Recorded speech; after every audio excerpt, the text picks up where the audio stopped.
Yes, good evening from Europe, from Amsterdam and Barcelona, with a wonderful lady, Linda Kedy.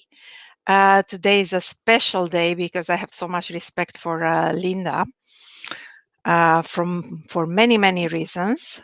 She's she's a strong, beautiful, feminine woman who had many ups and downs in her careers and always emerged victoriously. And we're gonna talk about the cancer and career and children and from everything, how to transform life and emerge victoriously. Um, she has a story of vision, of perseverance and victory. Author of 2 books, Cancer is Good for Your Health, and the second one, Monday Morning Motivational Moments.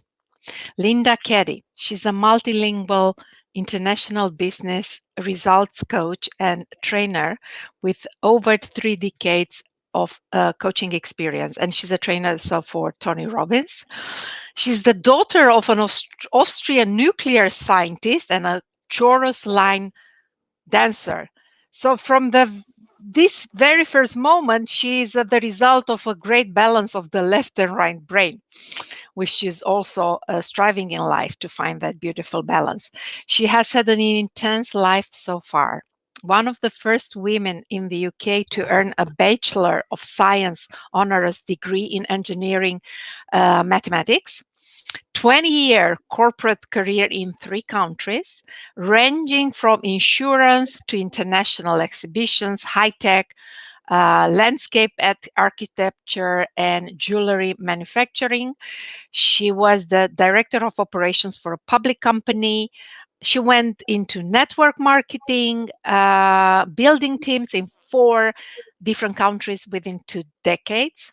Network marketing introduced her to the field of personal development, and she attended her first event with Tony Robbins in 1992. Since then, Linda has participated in over 170 of Tony's live events in various capacities, sponsored both of her now adult children through Tony's events, served on the Master University sales teams in North America, in Europe and Australia. And for the past 7 years, she has been coaching Tony's clients around the world. She's a grandmother of 3 and currently lives on the beach near Barcelona, Spain. You don't look like a grandmother, but that's a different story. Um, so good to have you here, Linda. Thank you for making time to be with us and share Well, your wisdom and experience. thank you, Catalina. And it's the strangest thing just to be on camera while somebody is reading all about you. It's a very interesting experience. But first of all, if I may, I want to honor you because for the last several weeks, you have been doing interviews live every single day to inspire people. And, I caught one of them and then I thought the next day, well, I wonder if she's on again. You have been doing this every single day, Catalina. That's an incredible commitment. Thank you for doing that. And I know it's made a difference to an awful lot of people. Thank you. So, first of all, I'm receiving it. And coming back to when people say things about you, it's just I think the best thing we can do is just to breathe and receive them Yeah. because it's so beautiful. And not to deflect it. So I receive everything you say. Um, I go live. I used to go live 5 times a day. Now I do 4 because I have my own online course on Mondays. So I'm quite busy with that. So I'm finding my sweet spot. But yes, the it started this podcast started to help people thrive during Corona times, and in the end, now we are evolving towards, a podcast for growth-minded people aiming to master life, and who is the best, who would be a better guest than you in doing that Well, thank on you. this quest Thank you. on mastering life, right? We Yes. do all these things. You know what's interesting? I just cooked for my family. I have a new book from a very known Israeli cook, chef in London, Otto Geni. Maybe you know him, and he has just wonderful Mediterranean dishes. So, this moving from being a chef in my little kitchen to now Uh-huh. interviewing you. So anyway, we do this, and it's much more interesting what you're gonna say than about my kitchen, and that's it. So Well, we're gonna. Mediterranean food is the best It's anyway. awesome, Yeah, but I yeah, know because of mhm, your origins. That's why I mention it. yeah. So anyway, we have a tradition, Linda, and our tradition is to have a centering moment to prepare ourselves for the sacredness of our conversation. Yeah, Beautiful. and Yes. for everybody. So I'm going to guide you, and it's about a minute max. So if you close your eyes, if you would, and connect with your breath, just notice your breath. Say hello to your breath. And I'm going to guide you through a short Gatha. Gatha is a Sanskrit term for song or verse, and it helps us to focus to the present moment and and the next moment, some of the gathas. And I'm gonna share with you a gatha from Thich Nhat Hanh, who is probably the most proeminent writer on mindful living. So just let the breath flow as it flows, and breathe out now. And on the breathe in, I calm my body. On the breath out, I smile, dwelling in this present moment. I know this is a wonderful moment. So now we are ready to rock and roll. Oh, that was powerful. Thank you. Beautiful, huh? I find it so Mhm. sacred that we are together.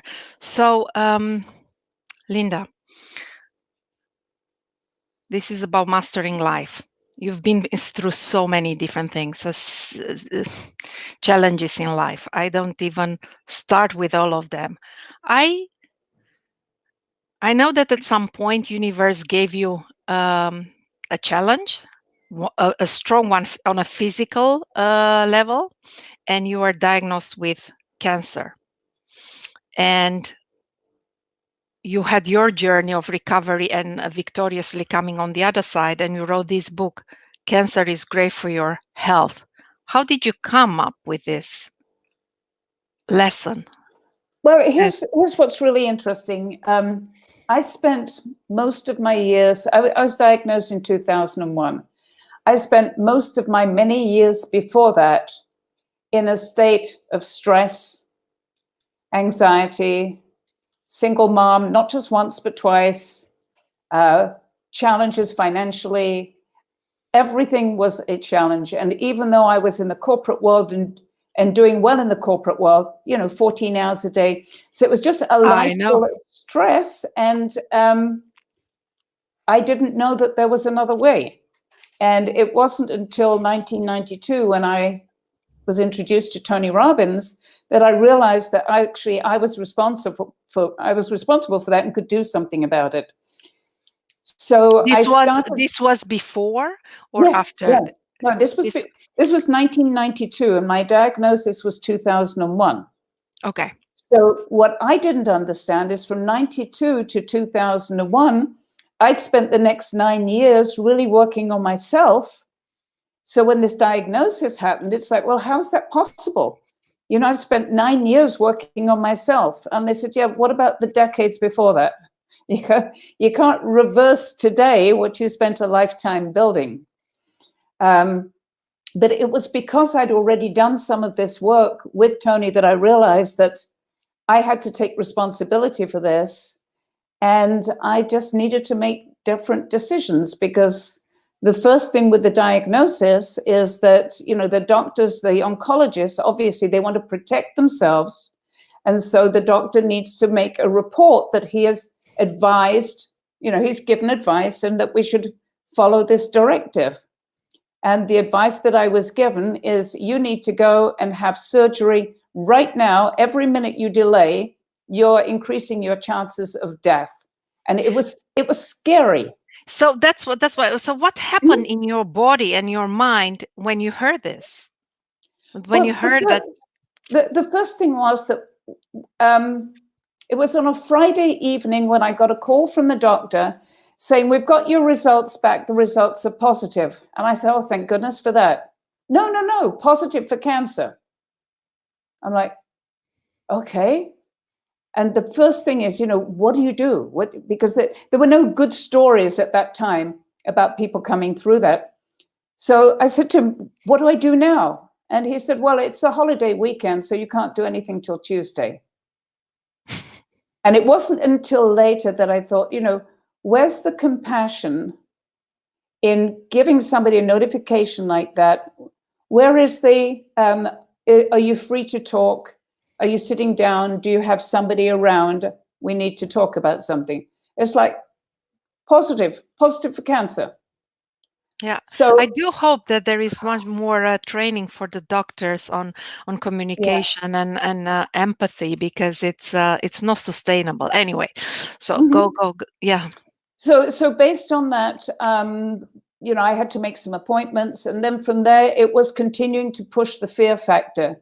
You need to have surgery right now. You need to do this right now. And I said, well, let me take some time to process it. And actually what I did do is I got on a plane and I flew to Palm Springs, California, because there was a Date with Destiny program going on there. And I thought, if I'm going to make some good decisions, I would like to have some of my peer group around me that can help me with this. And that's what I did. But when it came to actually having surgery, the advice that I got from the doctors was very different from what I actually ended up doing. And I just made a decision that if I was going to go through this journey, at that time, my daughter was overseas, my son was in the military, on the front lines, they were at war. My siblings were all overseas, my two brothers and my sister, and I was completely on my own to do this. So I thought, well, what's the fastest way to get it out of your body? Fastest way, cut it out. So Yes. I agreed. Yeah, I agreed. I said, just cut them off, basically, because it was breast cancer. But then I also knew that I didn't want to go through the rest of my life feeling that I'd lost my feminine. So I made some inquiries as to how to do the reconstructive work. And basically, my oncologist said, if you go this route and you do the reconstruction that you're looking at, you will never be able to work out again. You'll never be able to dance again. I love to dance. And so, again, I had to get resourceful and make more inquiries. And I found out that other people who'd had this surgery actually were in a position where they were physically fit. So against his advice, I said, all right, look, we're going to do the surgery, but I don't want to be under anesthetic more than once, anesthesia. So basically, we're going to do the removal and the reconstruction at the same time. And my oncologist said, you're absolutely out of your mind. It's way too invasive for the body, et cetera, et cetera. Needless to say, I work out every day. I dance every time I can. So that was my thing. What kept you going in this period? The fact that I had two children, and even though my kids were adults, for me, it was not an option. When the doctor said, if you don't do this, you won't survive, it was like, it's not an option. My two kids only have me. And so it was like, there's no option. It was a So commitment. did you have did you, so you have a strong identity as a mother? Actually, Yeah. let me, At that time, I did not have as strong an identity as a mother as I wanted, but I Okay. wanted an opportunity to prove that. And since then, my identity as a mother changed. But there were a lot of things that, the guilt of I could have done more, I could have done better, and all of that was feeding what was going on in my body. So I wanted an opportunity to turn that around. And I was not going to disappear on them for anything. Nice. So that was a decision. So what kept you going in that period of uncertainty? You didn't know what's going to be for you. Doing some research made a difference. First of all, when I worked with some of Tony's trainers, there's an amazing lady that you know by the name of Sherry Sanford, and she worked with me at that Date with Destiny program to help me, give me the courage to go forward, even though I was told it wasn't going to work.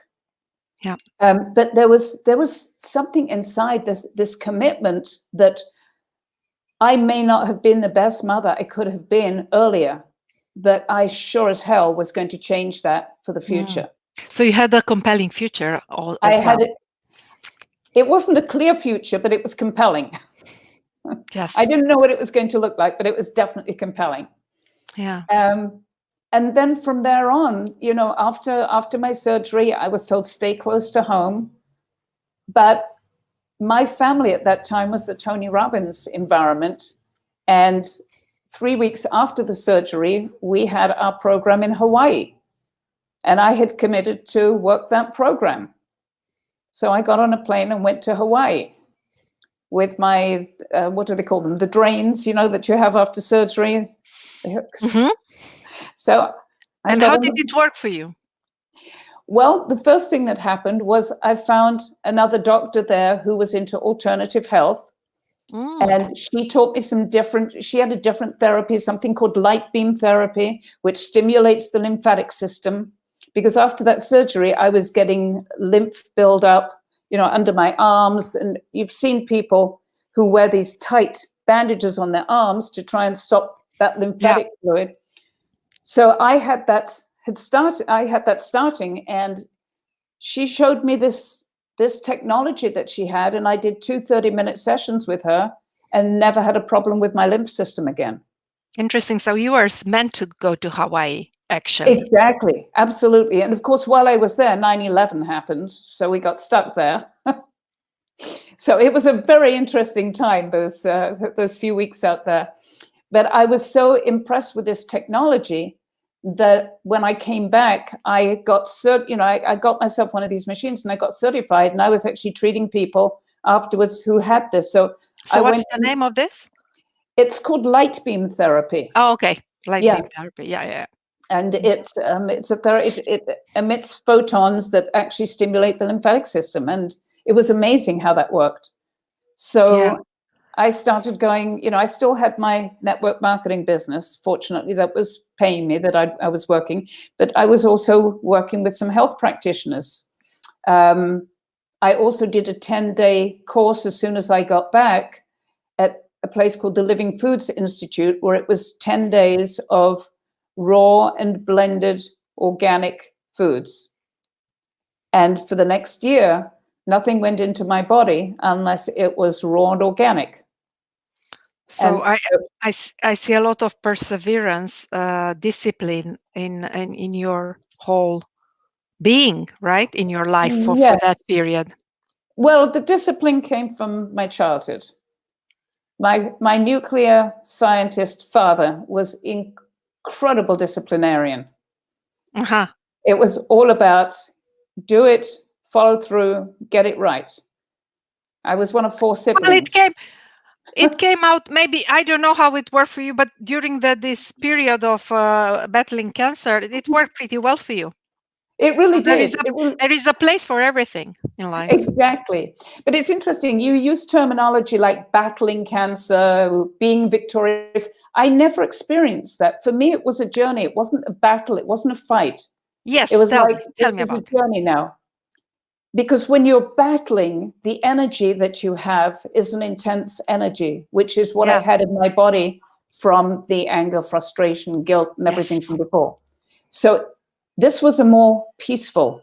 So It how was a did you more peaceful switch way. from that energy of battling to the journey, to the energy of journey? What was the moment when you switch? Or The moment, it was a series of moments, and they're all called Mr. Tony Robbins and his events.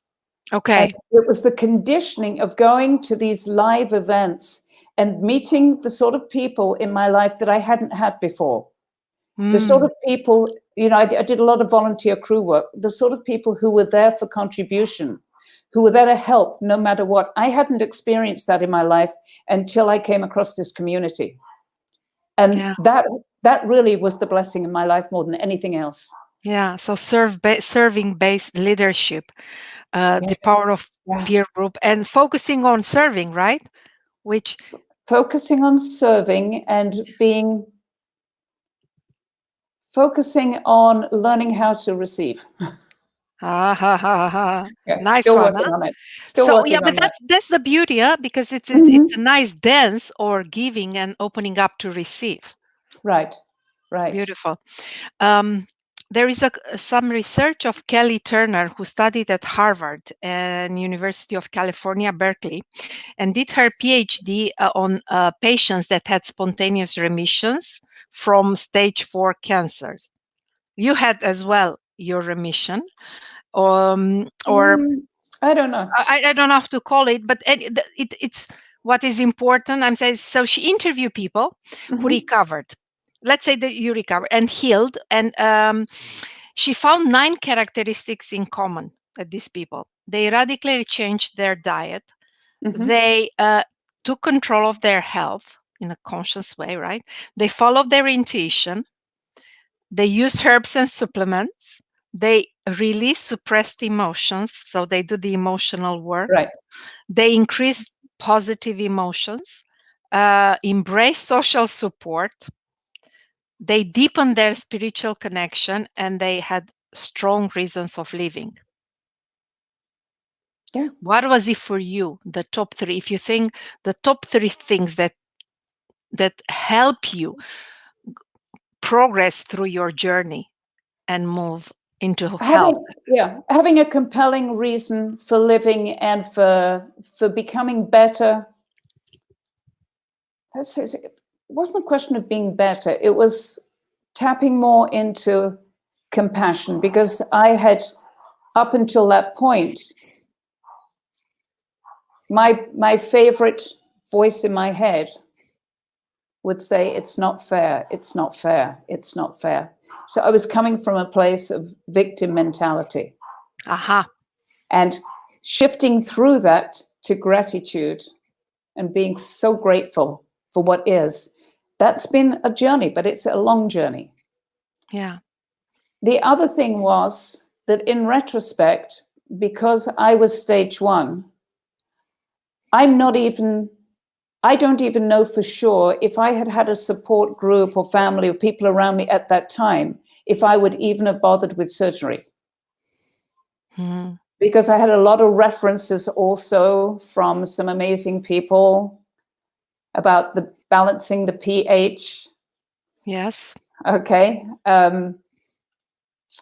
Dr. Robert, what's his, can't remember his last name. But he wrote all the books on pH balance and So were you to acid? Or what well, was going on? yes, and not necessarily even from diet. No, for Uh, the whole things in life, right? yes, exactly. Including Exactly. emotions unprocessed, right? Exactly. Exactly. And the other part of that also was, I've always had, I used to have a weak digestive system because, my mother died of colon cancer. My grandmother had colitis. So there was things in the DNA that also contributed to this.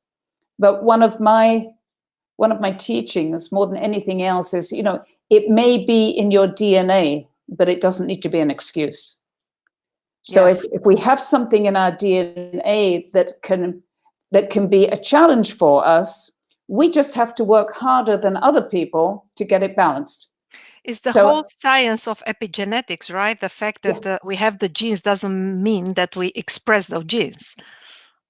but even if we do express the genes a little, it's are We you can going to use return. that? Yeah, are you going to use that as an excuse, or are you going to realize that you have to be more careful than other people? You have to work harder than other people to keep in balance. Yeah. Yeah, and so I knew that that was something that I would have to do. But I So, I also was very adamant about not putting any chemicals in my body whatsoever after the surgery. So there was yeah. absolutely no chemo, no radiation, no pharmaceuticals, nothing. Yeah. Yeah, In your book, you mention the importance of dealing with addictions and well, removing, let's say, addiction with a more empowering behavior. right, right. What was it for you? What was for you the addiction For me, that I you need? believe the addiction was more emotional. The addiction was, I've been dealt a bad hand. Um, Life has always been difficult. I made poor choices. I used to think that because because of the discipline that I had at home with my father, who was a real disciplinarian, it was all about education, education, education, but it wasn't about life skills. So I got that discipline there, but I learned nothing about really how to manage in life. Yeah. And so the addiction, when I came out of when I graduated from university with a degree that I couldn't get a job in because they weren't hiring women back then, it Yeah. was it was just one more of those things that I said, it's not fair, it's not fair, it's not fair. And that Yeah. had to quit. That So had to you were quit. a lot in a battling. Yes. Yeah, there was a lot You of were in a battling going on. battling there. It's not Uh-huh. fair and resisting the reality at Hmm. that time. Yeah. And to have shifted from that to the incredible sense of peace and abundance and health and everything that I have now is incredible. And it's a process. It's a So process. It's not, it's a decision, it's a commitment, but it's still a process. was this the most difficult thing to deal with during your healing journey, you think? Was what the most difficult? Just now, battling these emotional addictions? Or was it something else that was more difficult for you during your healing journey? I think the most difficult for me was the fact that none of my family was even in the country when I was there. And it wasn't that we weren't in touch. I mean, they would check up on me, but it wasn't the same as physically having somebody there, Yeah. in which case I might have made some different decisions. But really, I think the hardest thing at the time was standing up with my oncologist and letting him know that it didn't matter what he wanted to give me. If it was chemical, I wasn't taking it. So you became a very strong advocate for yourself, because we talk about Yeah, cancer here, but cancer, it's basically, yeah, for some is a reality, but for some it's, we can use it as a metaphor for big challenges in life, and it's how important it is to to do your research and also right. be an advocate for yourself, right? Yeah, because when nobody else is there advocating for you, you've got to be an advocate for Yeah. yourself. I Yeah. mean, once the doctor said to me, good news and bad news. Good news is we checked the lymph nodes. Bad news is, I'm sorry, I removed all of them. I didn't mean to. Yeah. Like, that's not very good for a surgeon. Yeah. And then you need to do chemotherapy. I said, I thought you told me everything was clean. Yeah, he said, to be on the safe side. And I said, I don't see anything safe about chemotherapy, honestly. Well, if you don't do that, you need to do radiation. But I Yeah. don't see anything safe about burning that either. So anyway, a few So you months later, chose, yeah, yeah, yeah. no, I was going to say a few months later, he died. So I didn't have to go and see him anymore. And you survive, yay. So you took the decisions because probably you started to become even more connected to yourself, and to uh, connect with that inner wisdom that somehow guided you to take the best decisions on your journey. and you went to the other side and you took probably some lessons that you implemented in your life, because you came up with a second book, Monday morning motivational moments, which came from a totally different place, I guess. That was actually a long time before. Oh, this was before. Yes, So Monday this is morning. your first book. That was my first book. That was Yeah. so there's a really cool story behind that. Tell me. Because in 1998, I had a really bad week. And we were just starting with email then. And I sent an email to a couple of friends and I said, I had a really bad week. But because I'd already been doing some personal development work, I said, and this is what I learned. Okay. Well, the next week was worse. And I'm like, it's getting worse. And this is what I learned. Yeah. And I wrote probably about 3 or 4 times. And for some reason, I was writing on a Sunday when I was preparing for my week. I was writing on a Sunday. And one week I didn't write. And I got some emails from strangers saying, where's our Monday morning motivation? And I'm like, who are you? Oh, a friend of so-and-so. They passed on your message. I thought, oh, that's curious. And then I decided it was time to step it up and start making a commitment to do something different, which was, let's look at what's really happening and let me look at what I learned. And I wrote every Sunday for 5 years. Okay. And by the time I'd finished, again, the discipline came up handy. Yeah. Good for your father, wherever he is. Exactly. I'm so grateful for him. But at the time, it was difficult. Yes. But after 5 years, then by that time, I had a reader base of over 7,000 people. And a lot of it was passed on people that I knew, people that I didn't. And then I started getting requests for, Linda, when are we going to see the book? I'm like, look, I'm busy. I'm trying to run my business. I don't know how to write a book. I wouldn't know where to start. I wouldn't know how to publish, and I can't afford to do that. And you've been reading for free for 5 years. Leave me alone. And then there was a book. Nice. And from the time I actually made a decision to make a book and I found out how to publish online, I basically took my writings from the previous 5 years and I picked out the best of them. And I picked out 52, one for each week, and turned it into a year of Monday morning motivational moments. Good. How did you use it in your life? And how did you use this during also the healing journey? Well, the cool thing with this is there were so many lessons I learned. So with this book, it's like you don't read it from the beginning to the end. You just randomly open at a page. Open it. Yeah, and this one says miracles. This one is on miracles. This one is on interpretation. You know what? Just close it, and just open it. Let's see where it opens right now, and just read a couple of things.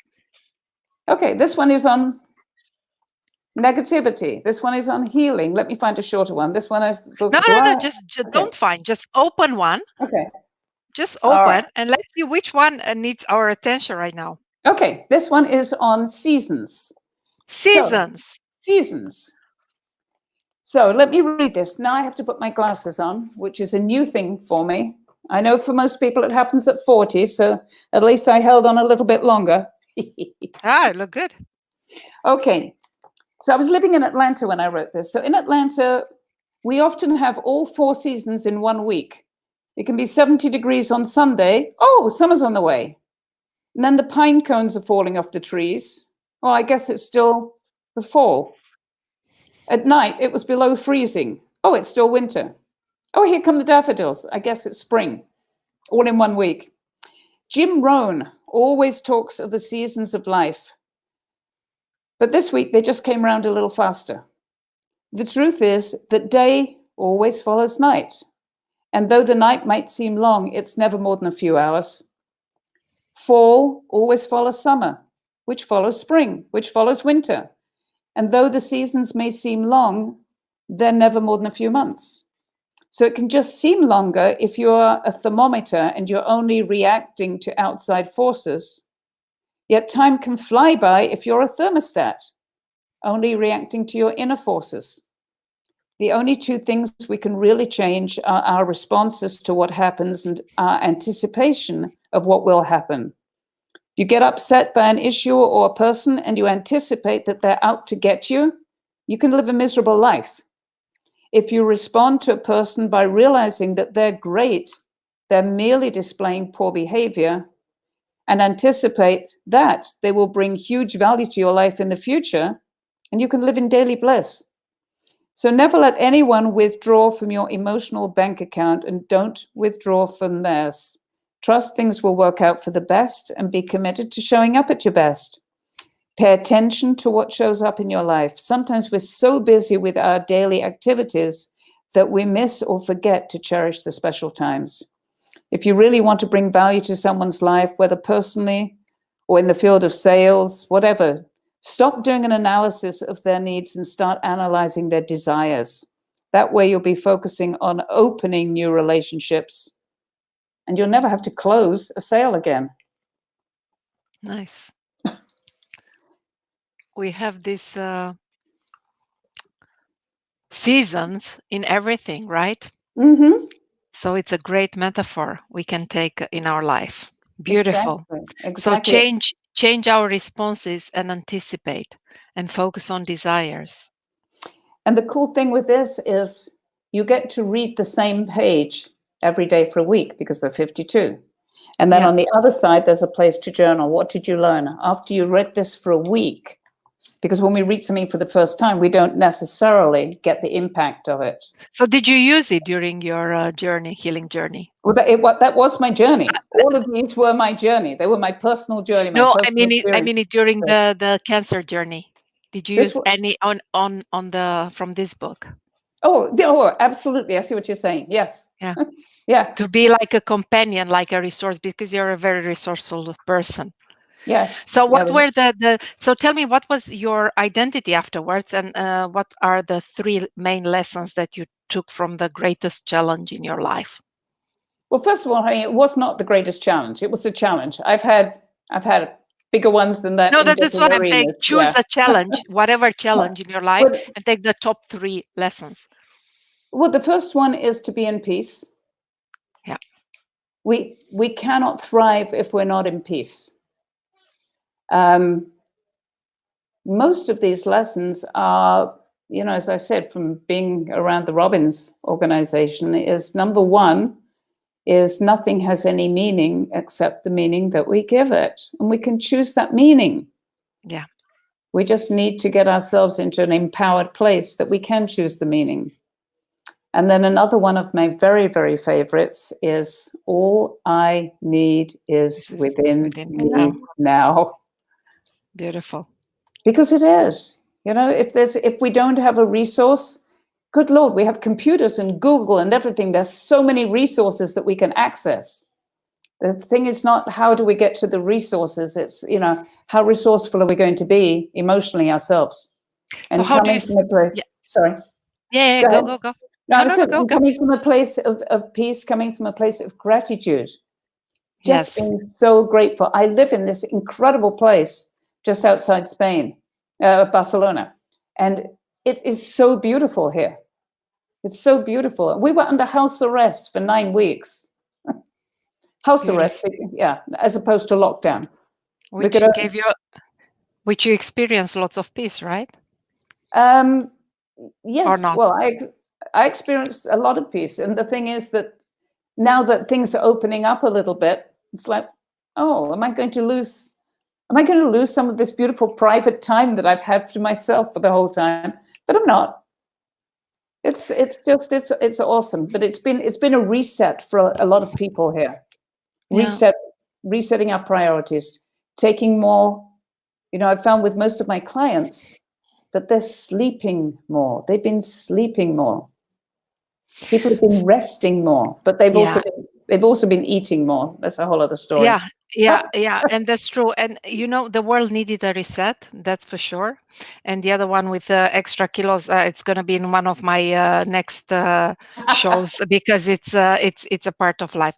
So, what's going to be your next 10 years? How yeah, Honey, you have no idea how old I am, right? I can't even talk about that. But that's why, that's why, that I Yeah, know. yeah. And I'm asking with because you're so inspiring. Well, first of all, I'm going to continue coaching because I have never experienced such an incredible sense of contribution as I have since I've been coaching. And I've never had such an incredible peer group as our team of coaches. Absolutely phenomenal. And when I've had enough of that, and I don't know when that will be, then it's just going to be getting on a cruise ship, going around the world and dancing every day. That's it. How awesome. Awesome. And I'm gonna follow you dancing, seeing your experience Yeah. and adventure. I'm gonna take this with me. The piece, the chose the meaning. All I need is within me now. Yeah. And dancing not only on a cruise ship, but dancing through life. How's that? Oh, I dance at every Nice. opportunity. I have a beautiful dance group in Bali where I was meant to be in the Yeah. summer. And we've been doing our online dance lessons, but at the first opportunity, I'll be back there with my dance group. Yeah, So, and I just see this pattern in you, that you surround yourself with special people. So the peer group, at least in the last years, 20 years, has been very important for you. yeah, absolutely. So having a great, inspiring peer group. Thank you so much, Linda, and I hope you come back to share your wisdom. Thank you so much. Everybody have a great day today. Thank you. Thank you Stay so very stay much. healthy. Stay All healthy right. and dance through